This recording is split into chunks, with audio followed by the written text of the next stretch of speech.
Perfect time to join us as people from all over the country come together to send a message of love and hope.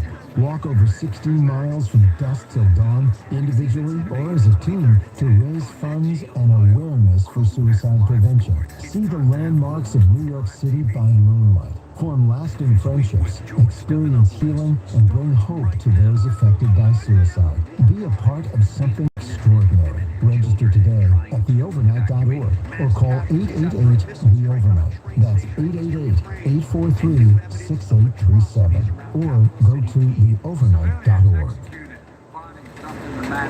Spring is on with 40 to 70% off almost everything at Gap Factory and GapFactory.com. Matching styles for the family are on sale too. Shop it all through April 12th. The minute you lay your eyes on the all-new Toyota Tundra Capstone, you'll know it's made to make a statement. With its 22-inch dark chrome alloy wheels made for turning heads, carefully crafted two-tone leather trim seats made for pulling up in style, 12-speaker JBL premium audio made for turning up, plus power running boards made for stepping out on the town. The all-new Tundra Capstone, made to make a statement. Toyota, let's go places. JBL's registered trademark on an international industries.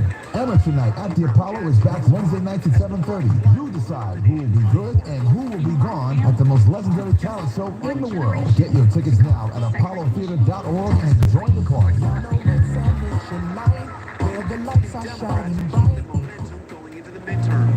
Children love dressing up as superheroes. Now, they can be vaccine heroes. Vaccination is the best way to protect against COVID-19 and save lives. Be a vaccine hero. Get vaccinated. For more information about COVID-19 vaccines for children, visit nyc.gov/COVID vaccine or call 212-COVID-19. Only at Metro by T-Mobile, you can upgrade to 5G and get more savings with the lowest price on one line of unlimited 5G. Just $40, period. That's it, taxes and fees included. Plus, more choices with the largest selection of free 5G phones from brands you love, like Samsung. Switch and save more, only at Metro. Lowest price versus major national prepaid brands. The fractional users greater than 35 gigabytes per month may notice reduced speeds, and Metro customers may notice reduced speeds versus T-Mobile due to prioritization. Video streams and SD requires eligible port in and plan. See store for details. In the Red Forest. I did what I had to do to protect our world. You opened the door, and we don't know who or what will walk through it. Get your tickets now for the movie event of the year. Wanda. Sooner or later, you show up. Here's an event on May 6th. The fate of the multiverse depends on you. Right. No pressure, though. Be the first to experience Marvel Studios' Doctor Strange and the Multiverse of Madness. In theaters everywhere May 6th. Tickets on sale now. New York City, New Jersey, and Connecticut. You're listening to M-Hotep Gary Burns Express Yourself on 107.5 WBLS and WBLS HD1 New York. Wake up, wake up, wake up everybody. Words in Russian for the children's strong. How do I even say this? How are you feeling about the positivity rate going up in the tri-state as the masks are coming off? Yeah, think about it. And of course, what are your words of encouragement for Ketanji Brown Jackson? She is now a Supreme. 212-545-1075. Welcome this morning as you express yourself. Being used by Russian troops, you get a sense of the level of devastation. But as this war moves east, there is a sense that things could get far worse. Russia now has a new general in charge of its invasion. He has experience from Syria. Moscow is not going to hold back. And warning, the images you're about to see in this report are very graphic. This week, So much, no doubt about that. New York, New Jersey, Connecticut, good morning to you all. And welcome to 5 boroughs, of course. Manhattan, Brooklyn, the Bronx, Queens, Long Island, Staten Island, New Jersey. Brothers and sisters over in Connecticut as well. It is Palm Sunday. Greetings to you all in that spirit. For those of you who are in that particular context, we certainly greet you this morning as you move to your various places of worship throughout the tri-state.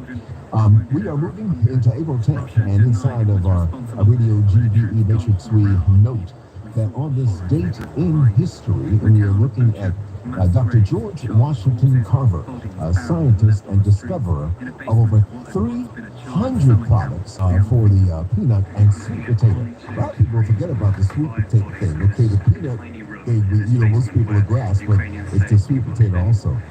He developed from the parsimony a drug that actually would treat pyorrhea, a gum disease. He developed it on this particular date going back to 1864. I experienced that, ironically, years ago. And when I was, going to the medical folks and all that, I was a young man, probably like 9, 10 years old. Nobody told us or you that George Washington Carver was responsible for the curative factors that were at work there. Well, here's a brother who certainly knows and understands that historical context, and certainly we are certainly proud to have him as a part of our experience as we ride. He rides with me inside of Radio GBE and Express Yourself here from 107.5 WBLS. I'm talking about Hall of Fame award-winning journalist, best-selling author, and more recently, of course, as some of you know, we acknowledged it, he is actually receiving yet another award, in this case at the Medgar Evers powerful event that was put together by Dr. Brenda Green. I'm speaking of my brother from the Great Lakes, Brother Herb Boyd. Herb, good morning. How you doing? Hey, good morning. How are you, man? Man, I'm good, brother. As they say, pushing through. Cynthia Smith gave me that one. That's right. No doubt about it. Well, for those of you listening, we posed again the question this morning. What are your words of encouragement for Ketanji Brown Jackson, and how are you feeling about the positivity rate going up in the tri-state as the masks are coming off? Obviously, we'll start with our sister, who in this moment, when you look and had a chance to hear her at the White House with the president and vice president, she did not disappoint. I said basically Jackson's speech raises the bar as a shining judicial star becomes a supreme. For the her, she had her moment, and she certainly captivated the globe. No doubt about it. What a moment, a historic moment. I wish I could have been down there outside the White House. She greeted hundreds of people. But hey, we greet her from afar and celebrate her victory. And of course, now the battle begins. Of course, she got some indications of it even during the confirmation hearings with the attacks coming on, and they're going to continue. Of course, it doesn't change the dynamic inside of that court. Still 6-3, but I'm sure it should be consistent. Her voice, we knew it was a done deal in Hotel long before it happened. Matter of fact, in the paper, we went to press with her victory long before it was announced. We recognized that even if it turned out to be a partisan vote, 50-50, we had Kamala waiting on the background. It's going to be a deciding vote on that. It was good to see that she was standing with her two powerful sisters right there on the White House lawn. Thank you, James. Herb, it's rather ironic, and I know that for people like yourself and myself and some of the others who are focused as we are on recognition of that wonderful phrase you had that we pulled from our history, that the past is prologue. It's ironic that tomorrow we see the date in history of President Lyndon Johnson signing the Civil Rights Fair Housing Act of 1968. And this was to establish urban housing, banning discrimination and whatnot. And when one looks across our history, and then certainly especially within the more recent context, the March for Civil Rights that occurred, what is your sense when we look at the 2020s, which we're moving through rapidly, now 2022, of what are some of the major issues that we're going to be seeing coming to the court that are, if you will, most significant to our community? Well, we still have a number of issues. The docket that she inherits is just packed with issues that she still has to vote on. And certainly within the realms of the voter suppression, the realm of justice in this country, equality, all those things are going to be confronting her. But I think she has the wherewithal in Hotep to really, stand up and represent us with a way of integrity that she's always been. So I'm not concerned about that.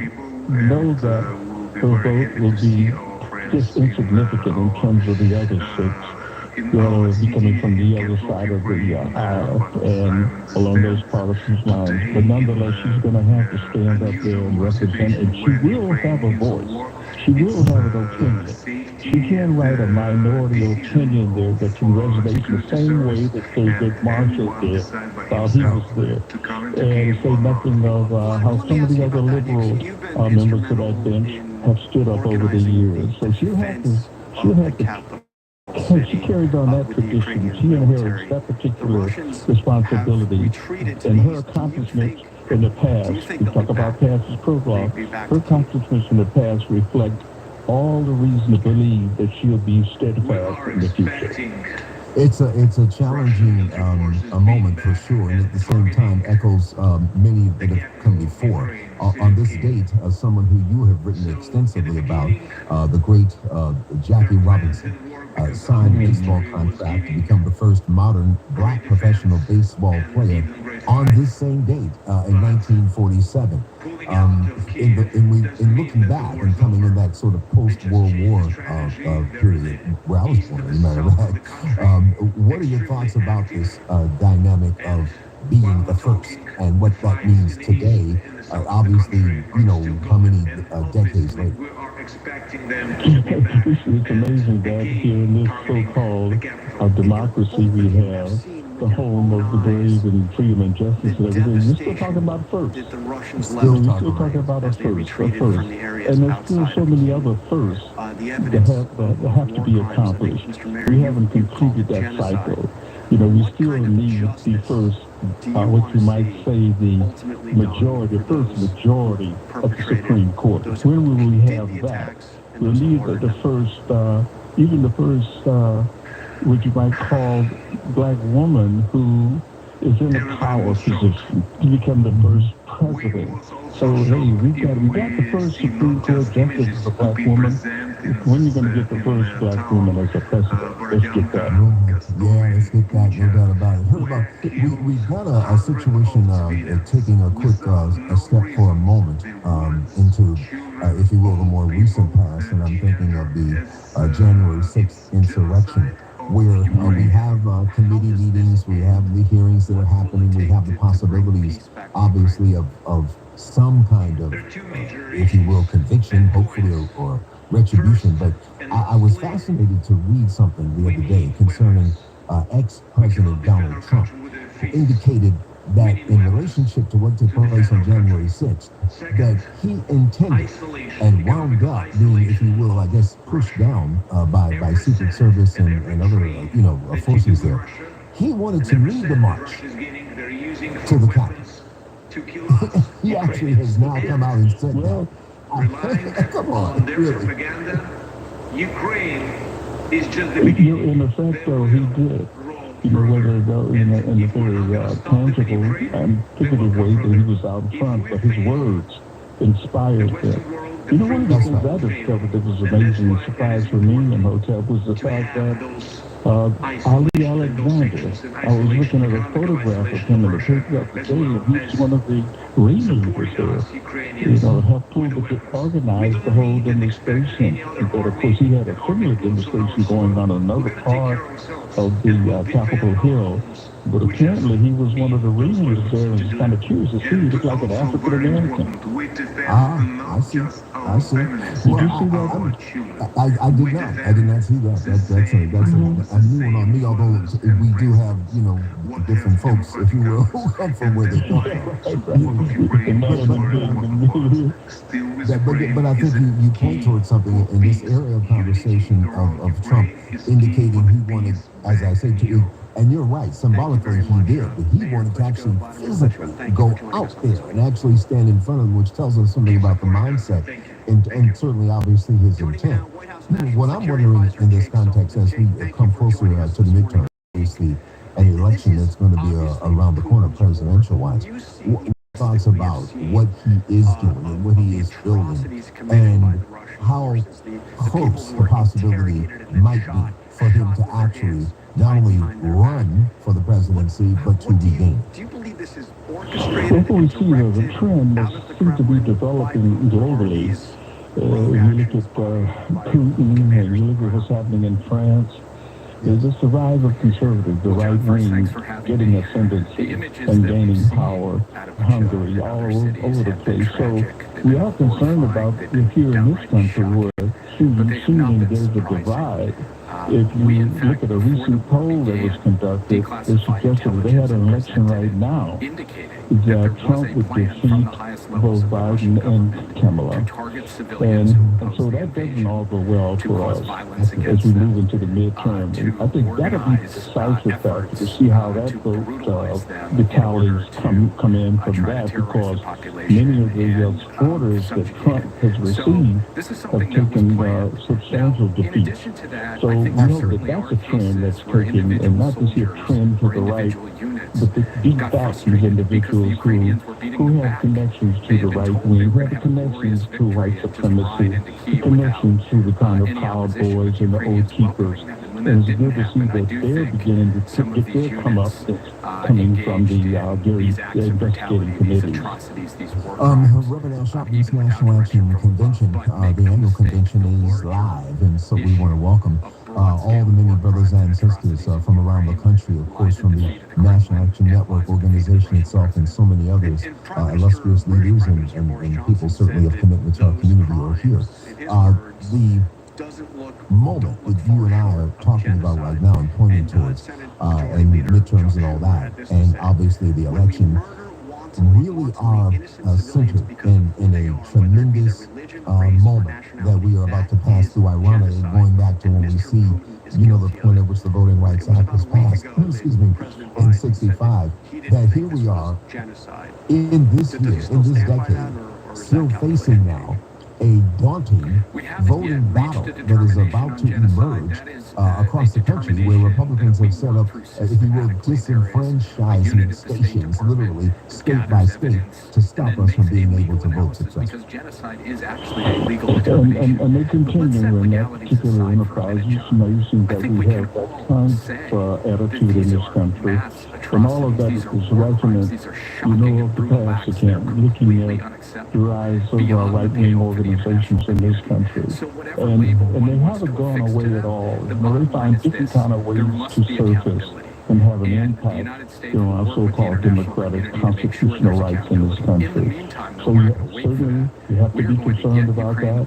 Thankfully, we do have some soldiers out there, people who are on the front line. We talk about a major fighter who's been going on with the Reverend Barber, and of course having this meeting, this conference this past weekend with Reverend Sharpton and his the cadre of individuals there.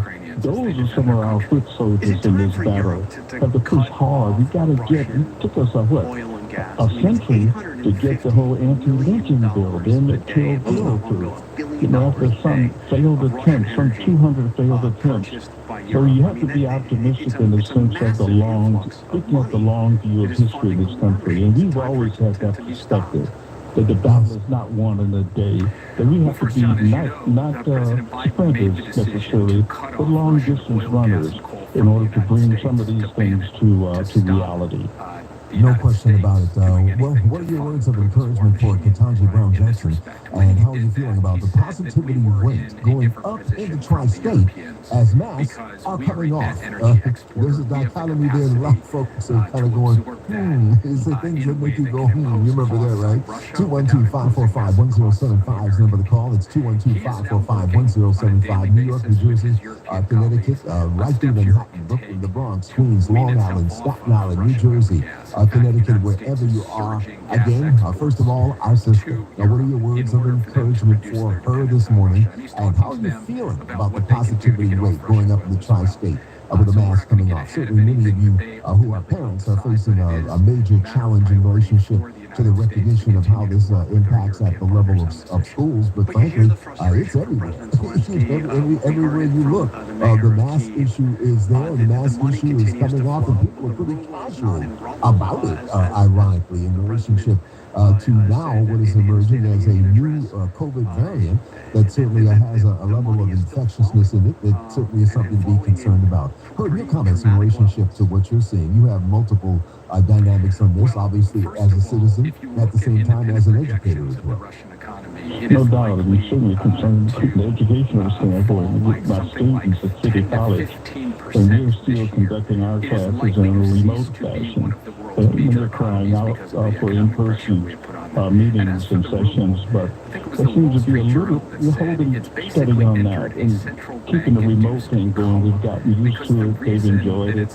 But nonetheless, you can't beat the possibilities of meeting with these students, and particularly we take them on tours of this Harlem community and look at the legacy, the life and legacy of Malcolm X. So we're looking forward to some real positive outbreaks here. But when we start talking about 1,500 people a day, you know, coming down with the disease, that is all promising.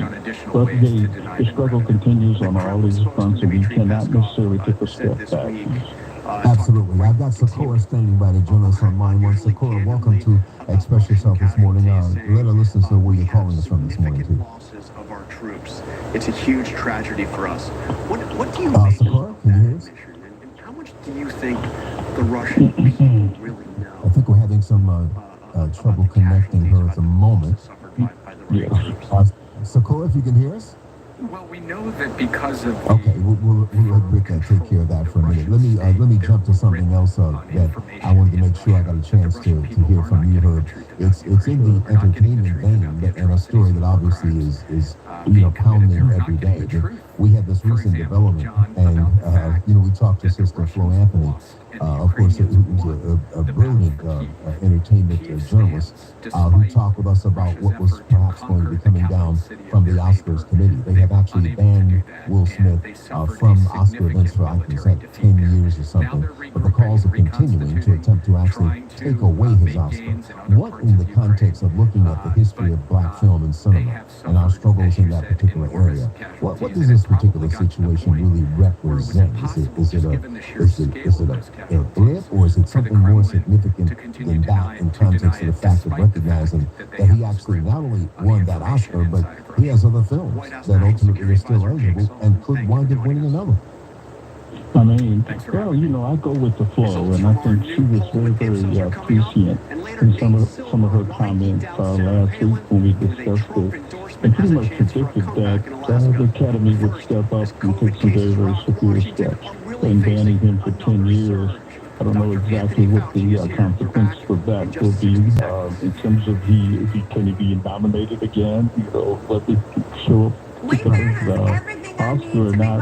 It was so good to see that how the media has picked up on this, because they find a way to profit off of even the distraction. Because now you have all of the stations, whether it's Showtime or HBO or some of the on-demand, King Richard popped up just last night. So they find ways to say, okay, Will Smith is in the news, we'll bring all of his old films up. And they're running, no matter what station you turn, from E-Pix all the way to Showtime, he's popping up. So that's kind of the American commercial opportunism that exists in terms of capitalist society we live in. They find opportunities to take advantage of all the worst circumstances. So you shouldn't be surprised about that, and not surprised that Will Smith in a few years will pop right up again. My dad's sister, Joyce Owens, who, public relations person supreme back in the day, her comment is exactly what you just echoed. She said, in the end, it's going to be all about the money, and there will be a profiteering, if you will, that will be developed from this scenario that will outgrow anything else that we're looking at right now. So she kind of in the same spirit. I think you got Sister Sakura back. Sakura, good morning. Thanks again. Let us know where you're calling from and express yourself. Go ahead. Hi, I'm calling from Prospect Heights, Brooklyn. Okay. They said the COVID is coming back, right? Yeah. In Brooklyn, do you know that we only had one, I call News 12, I call everybody, to let them know that we only had one little miniature tent outside of Flatbush Avenue, up to a couple blocks from Sears, where Sears is. 11 states. What is your level? You know where Sears is, but up to Flatbush Avenue? They only had one tent, and it was only a little tent, and it was only for people who's driving. They could come in. It wasn't for the people walking around neighborhood trying to find a place to get their COVID shot. Okay? And they had so many people dying over there, and the funeral parlors were piled up with dead bodies, where they had them in freezer trucks out on flat for Saturday. You know how it feels to walk past that? I got COVID. I'm 66 years old. I have COVID right now. Okay, and now I have long-term COVID. I can't stand up, I can't eat, I can't taste, I can't drink anything. I was weigh 120 pounds. Now I weigh 70 pounds. Okay? I can't get anybody to come and help me. I can't eat anything, I can't drink anything. I don't want to end up dead because these people, I can't get help. So, Cora, let me say this to you, and Rick, what I want you to do, sister, we're going to get your name and information, and we will move on, seeing what we can do to get you some support. But I think your case, and thank you for calling, but your case points out a very important aspect of what is happening right now with the new BA2 variant, and that is the fact that seniors are being affected, at another higher level in rate. And ultimately, I think it also points to something that our overall conversation is saying here, is that don't believe the hype. COVID is in no way over, and in relationship to the issue of masking, the issue of immune system, which you always hear me talking about, you've got to continue to do everything that you were doing. And if you don't, then you are making the mistake of your life. Thank you, sister. I appreciate you, and Rick will get your information now. Make sure that we follow up on it. Brother Herb, are you and I going to do something tonight in public broadcasting? I'm looking forward to that.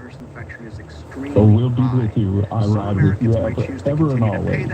Sounds right, my brother. You have a great day. We'll look tonight. Herb will join us inside of our GBE Mind Flight, gateway to the Black experience that you do in public broadcasting every Sunday evening as well. All right, stand by. The GHCC, the Greater Harlem Chamber of Commerce, is coming up in a moment. It's our community update, and my brother Lloyd Williams joins us in just a moment, president of Greater Harlem Chamber of Commerce. And of course, later in the hour, we'll have a special musical tribute to our sister, Ketanji Brown Jackson, the niece of who. After this, from 107.5 WPLS. We've said this many times, even in our own discussions between you and I. Call us Bushwick MD. Or Rockaway MD, or Clifton MD. Wherever you are, there's a city MD close by. From sprains to migraines, from the city to the burbs, they'll take care of you. City MD. Walk in when you need us. Switch to Spectrum Mobile and get unlimited data for only $29.99 per month each when you get 2 or more lines. You could save hundreds on your mobile. Plus, there are no added taxes, hidden fees, and no contracts. Try the Spectrum Mobile Savings Calculator today, and in 3 easy steps, you'll see how much you can save. Visit SpectrumMobile.com/save. Offer valid for new customers on 2 or more unlimited lines. Spectrum ain't required. Restrictions apply. Visit SpectrumMobile.com for details. As we continue to face the challenges of the COVID-19 pandemic, access to affordable health care is more important than ever. That's why we want you to know about NYC Care, a healthcare access program available at NYC Health and Hospitals facilities. Services are provided at little or no cost, regardless of your immigration status or ability to pay. Get your own doctor, low-cost prescription medication, routine tests, vaccines, and more. Which, by the way, we really need to concentrate a lot more on that about getting NYCCare.NYC.